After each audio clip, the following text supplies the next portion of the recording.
13 आकृति में A B समांतर है सी डी के। ए बी किसके समांतर है? सी डी के। ठीक है, नीचे दिए गए नीचे निम्नांकित में, तो निम्नांकित में कौन सा कथन सत्य है ये बताना है। सकारण लिखो, मतलब इसका रीजन भी बताना है, ऐसे ही नहीं बता देना। चलिए तो इसको बनाना पड़ेगा, इसका मतलब तभी ना आपको रीजन पता चलेगा। मैं यहाँ पे एक काम करता हूँ, इसमें थोड़ी रचना करता हूँ, इसको आगे बढ़ा देता हूँ, ठीक है, और इधर इसको भी सी डी को भी आगे बढ़ाता हूँ, और यहाँ से होते हुए एक रेखा ले लेता हूँ जो यहाँ इस बिंदु से होकर गिरती है। इन दोनों के प्रतिच्छेद बिंदु यहाँ से गुजरती है, तो इस प्रतिच्छेद बिंदु का कोई नाम देते हैं ओ। तो ओ से यह गुजर रही है, तो यह हमारी रचना है, तो इसको हम डॉटेड कर देते हैं। ठीक है, चलिए ये आपका डॉटेड कर देते हैं। ठीक है, चलिए अब इसमें थोड़ा सा नाम देते हैं, कुछ भी दे दो यार। मैं इसका नाम देता हूँ P और इसका नाम देता हूँ Q। यहाँ पे मैंने लंब लिया है, यहाँ भी लंब लिया है। चलिए पहले लिखते हैं क्या दिया हुआ है। फिगर में तो दिया है भैया कि ए बी समांतर है सी डी के, तो हमें इनके संबंध ज्ञात करने हैं। हम लोग ने इसमें रचना की है। रचना क्या की है? हमने देखा यहाँ पे क्या किया है कि ओ पी लंब ए बी और एक लिया है ओ क्यू लंब सी डी।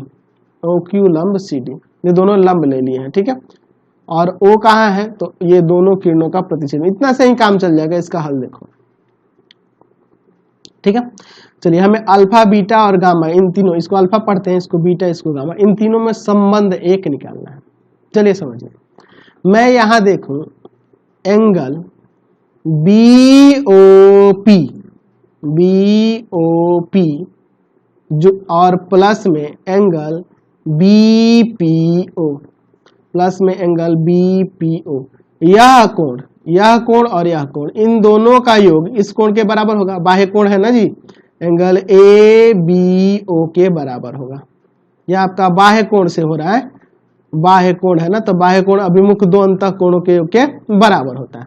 तो BOP, अच्छा एंगल BPO की बात करें तो BPO 90 है और यह आपका अल्फा है, तो इसको ले जाके उधर, तो एंगल BOP बराबर में अल्फा माइनस 90 हो जाएगा।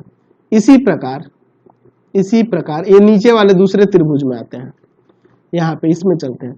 तो एंगल DOQ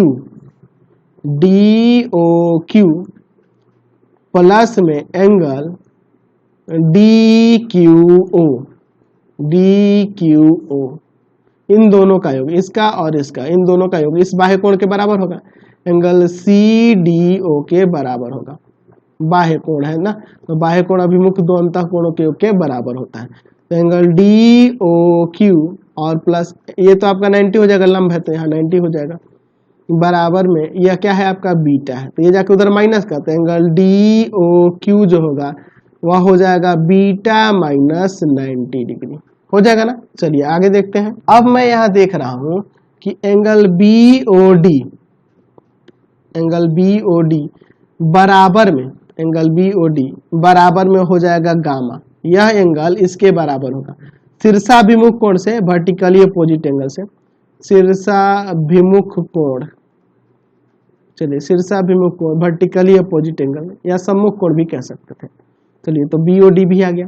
अब देखो यहाँ पे मैं लिख सकता हूँ कि angle BOP plus angle BOD और प्लस एंगल DOQ बराबर में 180 डिग्री।